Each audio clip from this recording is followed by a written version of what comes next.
Good morning student. आज का ये वीडियो लेक्चर बीए पार्ट प्रथम के विद्यार्थियों के लिए। आज का हमारा टॉपिक है जॉन ऑस्टिन का संप्रभुता सिद्धांत। मध्य युग में इंग्लैंड में ऐसा समय था जब संप्रभुता के ऊपर परंपराओं का वर्चस्व स्थापित हो रहा था। मतलब जनता कानून और संप्रभुता से भी ऊपर परंपराओं को मानने लगी थी। परंपराओं का महत्व बहुत ज़्यादा बढ़ गया था। और ऐसी स्थिति में हॉब्स ने, बेंथम ने भी इंग्लैंड में संप्रभुता के सिद्धांत के एकलवादी सिद्धांत की बात कही, परंतु संप्रभुता का एकलवादी सिद्धांत स्पष्ट रूप से जॉन ऑस्टिन के द्वारा प्रतिपादित किया गया। जॉन ऑस्टिन इंग्लैंड के निवासी थे और 1790 से 1859 के बीच उन्होंने इंग्लैंड में एक कानूनविद के रूप में अपनी पहचान बनाई। 1832 में उनका एक ग्रंथ प्रकाशित हुआ, विधि शास्त्र पर व्याख्यान, लेक्चर्स ऑन जूरिस्प्रूडेंस। इस पुस्तक में उन्होंने संप्रभुता के एकल सिद्धांत की व्याख्या की, एकलवादी सिद्धांत का प्रतिपादन किया। संप्रभुता के एकलवादी सिद्धांत का मतलब है संप्रभुता एक निश्चित राज्य में, एक निश्चित समूह में, एक निश्चित व्यक्ति में निहित होती है। संप्रभुता का विभाजन नहीं किया जा सकता, संप्रभुता किसी को दी नहीं जा सकती, अर्थात उसका हस्तांतरण नहीं हो सकता। संप्रभुता को मौलिक, निरपेक्ष, निरंकुश मानने वाला सिद्धांत है। जॉन ऑस्टिन ने जो परिभाषा दी कानून की, उसमें उन्होंने लिखा कि उच्चतर द्वारा निम्नतर को दिया गया आदेश ही कानून होता है। इसी प्रकार संप्रभुता की धारणा का जो प्रतिपादन जॉन ऑस्टिन के द्वारा किया गया, उसमें उन्होंने कहा कि यदि कोई निश्चित उच्च सत्ताधारी व्यक्ति जो स्वयं किसी उच्च सत्ताधारी की आज्ञा पालन का अभ्यस्त नहीं है, किसी समाज के अधिकांश भाग से अपने आदेशों का पालन कराता है, तो उस समाज में वह उच्च सत्ताधारी व्यक्ति प्रभुत्व शक्ति संपन्न होता है तथा वह समाज उस उच्च सत्ताधारी सहित एक राजनीतिक और स्वतंत्र समाज होता है। इस परिभाषा में जॉन ऑस्टिन ने एकदम स्पष्ट किया है कि जो सत्ताधारी है वह किसी अन्य सत्ताधारी की आज्ञा का पालन नहीं करता, अर्थात वह निरंकुश है, उसके ऊपर किसी प्रकार का कोई नियंत्रण नहीं है, कोई सीमाएं नहीं है, कोई मर्यादाएं नहीं है। और उस उच्च सत्ताधारी के आदेशों का पालन समाज के सभी या अधिकांश लोग स्वभावतः करते हैं। तो वह व्यक्ति जिसमें जो ये आज्ञा पालन करा रहा है वह प्रभुत्व शक्ति संपन्न है। वह राजा हो सकता है, वह राष्ट्रपति हो सकता है, वह शासनाध्यक्ष हो सकता है, उसके नाम अलग अलग हो सकते हैं, लेकिन संप्रभुता उस व्यक्ति या उस व्यक्ति समूह या उस संस्था में निहित होती है जो अपने आदेशों का पालन जनता से कराती है। और इस परिभाषा में जॉन ऑस्टिन ने ये भी परिभाषित किया कि एक स्वतंत्र और राजनीतिक समाज तभी कहलाएगा जब उसके पास संप्रभुता होगी। बिना संप्रभुता के हम किसी समाज को, किसी राज्य को कह सकते हैं, हम उस इकाई को राज्य का दर्जा नहीं दे सकते। संप्रभुता का जो सिद्धांत ऑस्टिन ने प्रतिपादित किया, उसकी कुछ विशेषताएं उन्होंने बताई है। उसमें पहली विशेषता है कि प्रत्येक स्वतंत्र राजनीतिक समाज अर्थात राज्य में आवश्यक रूप से कोई व्यक्ति या व्यक्ति समूह संप्रभु होता है। प्रत्येक राजनीतिक समाज में प्रभुत्व शक्ति उसी प्रकार अनिवार्य है जिस प्रकार पदार्थ के किसी पिंड में आकर्षण केंद्र का होना अनिवार्य होता है।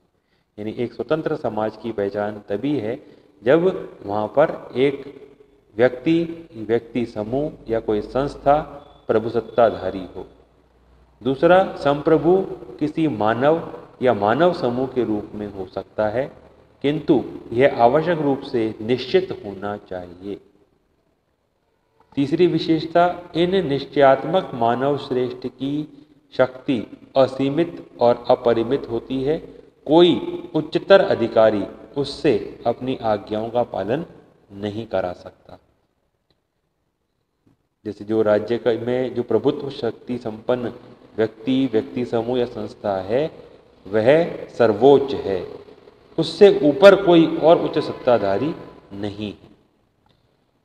चौथा बिंदु, निश्चयात्मक मानव श्रेष्ठ के प्रति आज्ञाकारिता आदत का विषय होती है, यदा कदा की बात नहीं।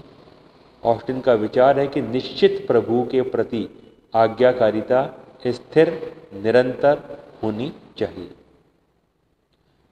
परिभाषा में भी जॉन ऑस्टिन ने यह बात कही थी कि जो मानव समाज उस प्रभुसत्ताधारी के अधीन रह रहा है वह स्वभावतः उस सत्ताधारी की आज्ञाओं का पालन करता है। पांचवा बिंदु है, प्रभुत्व शक्ति का आदेश कानून है और इस आदेश की अवहेलना करने वाला दंड का भागी होता है। छठा बिंदु है, सर्वोच्च प्रभुता की शक्ति अखंडित होती है। यह एक ही इकाई है और व्यक्तियों अथवा संघों में इसका विभाजन नहीं हो सकता। यानी साफ साफ जॉन ऑस्टिन ने लिखा है कि संप्रभुता का विभाजन नहीं होगा। संप्रभुता एक इकाई में ही, एक व्यक्ति में, एक व्यक्ति समूह में, एक संस्था में ही निहित हो सकती है। यहाँ तक कि संघात्मक राज्यों में जो शक्तियों का बंटवारा होता है उसको भी जॉन ऑस्टिन ने संप्रभुता का विभाजन नहीं माना है। ऑस्टिन के सिद्धांत की आलोचना की जाती है। ऑस्टिन एक वकील थे। उन्होंने जो संप्रभुता के सिद्धांत की व्याख्या की है वह कानूनी दृष्टि से की है। उन्होंने व्यावहारिक पक्ष पर ध्यान नहीं दिया। इस कारण sir Henry Maine, Bryce, A.R. Lord, Bluntschli, James Stephen आदि विद्वानों ने ऑस्टिन के संप्रभुता सिद्धांत की कटु आलोचना की है। आलोचना का पहला बिंदु, समाज में ऑस्टिन के सर्वश्रेष्ठ जन की खोज कर पाना कठिन है। ऑस्टिन ने जो ये बात कही थी कि निश्चित संप्रभु, तो उस निश्चित संप्रभु को खोज पाना बड़ा कठिन है। सर हेनरी मैन ने अपनी पुस्तक अर्ली इंस्टीट्यूशंस में लिखा है कि इतिहास में इस प्रकार के निश्चित जनश्रेष्ठ के उदाहरण नहीं मिलते। उनके अनुसार पूर्व में अनेक साम्राज्यों में ऐसी कोई चीज नहीं रही जिसे निश्चित उच्चतर सत्ता कहा जा सके। मध्य युग में भी यह निश्चय करना कठिन था कि संप्रभु समाज है या राज्य। सामंती युग में भी सामंतों की शक्ति बढ़ी हुई होने के कारण वास्तविक संप्रभु का पता लगाना कठिन था और वर्तमान समय में अमेरिका आदि देशों के संविधानों में संप्रभु को निश्चित करना कठिन है। दूसरा जो आलोचना का बिंदु है वह है कि ऑस्टिन का सिद्धांत लोक प्रभुता या जन संप्रभुता की अवहेलना करता है, जिसके बारे में हमने पिछले वीडियो लेक्चर में बात की थी। मार्सिलियो पदवा, विलियम ओकम और रूसो ने जिस जन संप्रभुता के सिद्धांत की बात कही है, ऑस्टिन का सिद्धांत इस जन संप्रभुता के सिद्धांत के विरुद्ध है, क्योंकि ऑस्टिन का सिद्धांत ये प्रतिपादन करता है कि संप्रभु कोई निश्चित शक्ति होती है। लोक प्रभुता की इस मान्यता के विपरीत है कि प्रभुत्व शक्ति जनता में निहित होती है तथा लोकमत या जनता की इच्छा ही राज्य में सर्वोपरि है।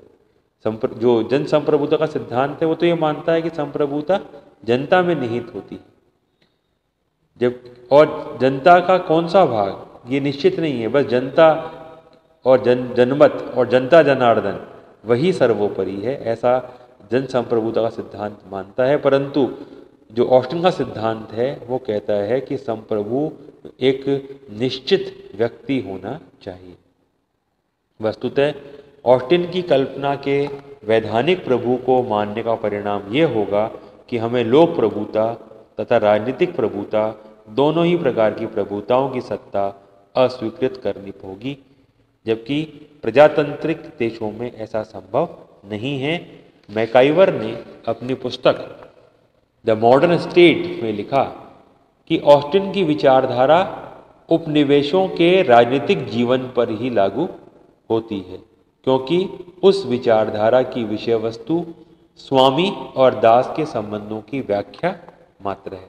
जैसा उपनिवेशों में होता है, एक शासक और शासित के बीच स्वामी और दास जैसा संबंध होता है, वहीं पर यह संभव हो सकता है। तीसरा जो बिंदु आलोचना का है वह है कि कानून प्रभुसत्ताधारी का आदेश मात्र नहीं होता। जॉन ऑस्टिन ने कहा कि संप्रभु के आदेश ही कानून होते हैं, परंतु ये ठीक नहीं है। संप्रभुता ही कानून का एकमात्र स्रोत नहीं होती, बल्कि इसके साथ साथ परंपरागत प्रथाएं, न्याय संबंधी निर्णय, वैधानिक टीकाएं और औचित्य पर आधारित राजकीय व्यवस्थापन भी कानून के स्रोत के रूप में कार्य करते हैं। नेक्स्ट पॉइंट है हमारा, ऑस्टिन का यह कथन असत्य है कि संप्रभुता अविभाज्य है। ऑस्टिन संप्रभुता की अविभाज्यता का प्रतिपादन करता है, लेकिन व्यवहारिक दृष्टिकोण से संप्रभुता की अविभाज्यता के सिद्धांत को स्वीकार नहीं किया जा सकता। प्रत्येक राजनीतिक समाज में कर्तव्यों का बंटवारा होता है और कर्तव्यों के बंटवारे से स्पष्ट है कि संप्रभुता विभाजित की जा सकती है। इसके अतिरिक्त वर्तमान समय के संघात्मक राज्यों के अंतर्गत तो संप्रभुता आवश्यक रूप से विभाजित होती है।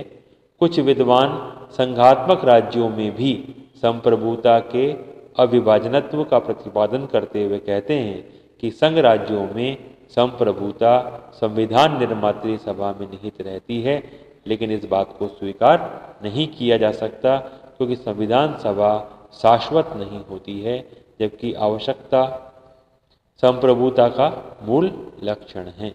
इस प्रकार कहा जा सकता है कि संप्रभुता विभाजित होती है। अगला हमारा आलोचना का बिंदु है शक्ति को अत्यधिक महत्व। जॉन ऑस्टिन ने अपने इस सिद्धांत में शक्ति को अत्यधिक महत्व प्रदान किया है। ऑस्टिन की धारणा से प्रतीत होता है कि उच्च सत्ता अपने सिद्धांतों का पालन शक्ति के आधार पर करवाती है, परंतु वास्तविकता यह नहीं है। अधिकांश जनता कानूनों का पालन दंड के भय के कारण नहीं, वरन इस कारण करती है कि कानून जनता की इच्छा को अभिव्यक्त करता है और उनके पालन में जनता का ही कल्याण निहित होता है। ऑस्टिन के सिद्धांत में शक्ति को जो अत्यधिक महत्व प्रदान किया गया है, उसी के कारण हंसा ने कहा है, ऑस्टिन के दर्शन में हवलदारी की गंध आती है। नेक्स्ट पॉइंट है संप्रभुता असीमित नहीं है। ऑस्टिन द्वारा संप्रभुता के जिस सिद्धांत का प्रतिपादन किया गया, उसके अनुसार संप्रभुता का सर्वप्रथम लक्षण उसकी असीमितता और निरंकुशता है, किंतु आलोचक संप्रभुता की असीमितता को स्वीकार नहीं करते हैं। ब्रंचली लिखता है कि राज्य अपने समस्त स्वरूप में सर्वशक्तिमान नहीं हो सकता, क्योंकि बाहरी मामलों में वह अन्य राज्यों के अधिकारों से और आंतरिक क्षेत्र में स्वयं की प्रकृति तथा अपने सदस्यों के व्यक्तिगत अधिकारों से सीमित होता है। यानी संप्रभुता पर सीमाएं हैं, मर्यादाएं हैं। बाहरी क्षेत्र में यदि हम देखें अंतर्राष्ट्रीय राजनीति में, तो दूसरे राज्यों के अधिकार या संयुक्त राष्ट्र संघ जैसे वैश्विक संस्थाओं के आदेश संप्रभुता को सीमित करते हैं। इसी प्रकार आंतरिक क्षेत्र में भी जनमत, जनता की इच्छा को भी संप्रभु दरकिनार नहीं कर सकता, बहुत लंबे समय तक उसकी अवहेलना नहीं कर सकता। और स्वयं राज्य की जो प्रकृति है वो ये है कि संप्रभुता को हम असीमित नहीं मान सकते, उसमें निश्चित रूप से उसकी सीमाएं निश्चित की जाती हैं। संप्रभुता कहाँ कहाँ कैसे कैसे विभाजित होती है, इसे कुछ एग्जाम्पल हैं। उसके अंतर्गत नैतिक बंधन की बात है। संप्रभुता व्यक्तिगत और सामाजिक क्षेत्र के नैतिक नियमों से सीमित होती है और कोई भी संप्रभु अपने आदेश या कार्य द्वारा चोरी या वेश्यावृत्ति जैसे अनैतिक कार्य को नैतिक नहीं बना सकता। दूसरा प्रतिबंध संप्रभुता पर रीति रिवाज और परंपराओं का है। सर हेनरी मैन ने अपनी पुस्तक अर्ली हिस्ट्री ऑफ इंस्टीट्यूशंस में लिखा है कि पंजाब का निरंकुश शासक रंजीत सिंह भी ऐसे कानून लागू नहीं करता था जो समाज के प्रचलित नियमों के विरुद्ध हो। समाज में जो रीति रिवाज हैं, जो समाज की परंपराएं हैं, उनको ध्यान में रखते हैं शासक। उनका अगर पालन नहीं करते तो कम से कम उन्हें तोड़ने का या उसका उल्लंघन करने का प्रयास कतई नहीं करते। तीसरा जो प्रतिबंध है संप्रभुता की सीमा पर, वह धर्म का है। भूतकाल में लगभग सभी राज्यों और वर्तमान समय भी कुछ राज्यों में धर्म संप्रभु की शक्ति पर एक प्रतिबंध है।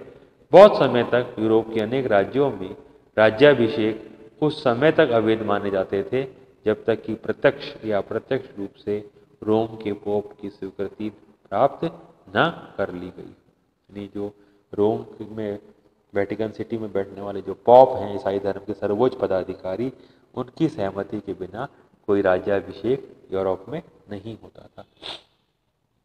अंतर्राष्ट्रीय कानून, वैज्ञानिक प्रगति और यातायात के साधनों के विकास ने विश्व के विभिन्न देशों को एक दूसरे के बहुत अधिक समीप ला दिया है और वर्तमान समय में एक राज्य की संप्रभुता अंतर्राष्ट्रीय कानून और विश्व जनमत से बहुत अधिक सीमित होती है। कानूनी दृष्टि से संप्रभुता पर अंतर्राष्ट्रीय नियमों का कोई प्रतिबंध नहीं होता है, लेकिन किसी भी संप्रभु द्वारा विश्व जनमत का विरोध किया जा सकना संभव नहीं। लास्ट पॉइंट है हमारा आलोचना का, नंबर 7 पॉइंट, प्रभुत्व की धारणा घातक है। आंतरिक क्षेत्र में यदि इस सर्वोच्च सत्ता की धारणा को स्वीकार भी कर लें तो भी अंतर्राष्ट्रीय क्षेत्र में उसे किसी भी रूप में स्वीकार नहीं किया जा सकता। वस्तुतः वर्तमान समय में जबकि अणु बम और हाइड्रोजन बम जैसी शक्तिशाली अस्त्र शस्त्रों का निर्माण हो चुका है, तो संपूर्ण मानवता से संबंधित प्रश्नों को किसी एक राज्य की इच्छा पर नहीं छोड़ा जा सकता। इसलिए नॉर्मन एंजल ने अपनी पुस्तक अनसीन एशियंस में राज्य प्रभुत्व को प्रमुख हथियारों में माना है। लास्की ने ठीक ही लिखा है कि अंतर्राष्ट्रीय दृष्टि से एक स्वतंत्र और प्रभुत्व संपन्न राज्य का विचार मानवीय सुख समृद्धि के लिए घातक है। ये आलोचना जो हमने डिस्कस की हैं, आलोचनाएं अपनी जगह हैं, परंतु फिर भी जॉन ऑस्टिन के सिद्धांत का हमारे विषय के लिए महत्व है। अधिकांश आलोचनाएं जो इसमें की गई हैं, उन्होंने ऑस्टिन के दृष्टिकोण को ठीक से नहीं समझा है या कुछ भ्रांतियां इस बारे में रही हैं। ऑस्टिन ने उस सिद्धांत का प्रतिपादन किया जो वैधानिक आधार पर किया जाना चाहिए। निश्चित रूप से कहा जा सकता है कि कानूनी दृष्टिकोण से ऑस्टिन का सिद्धांत सही है।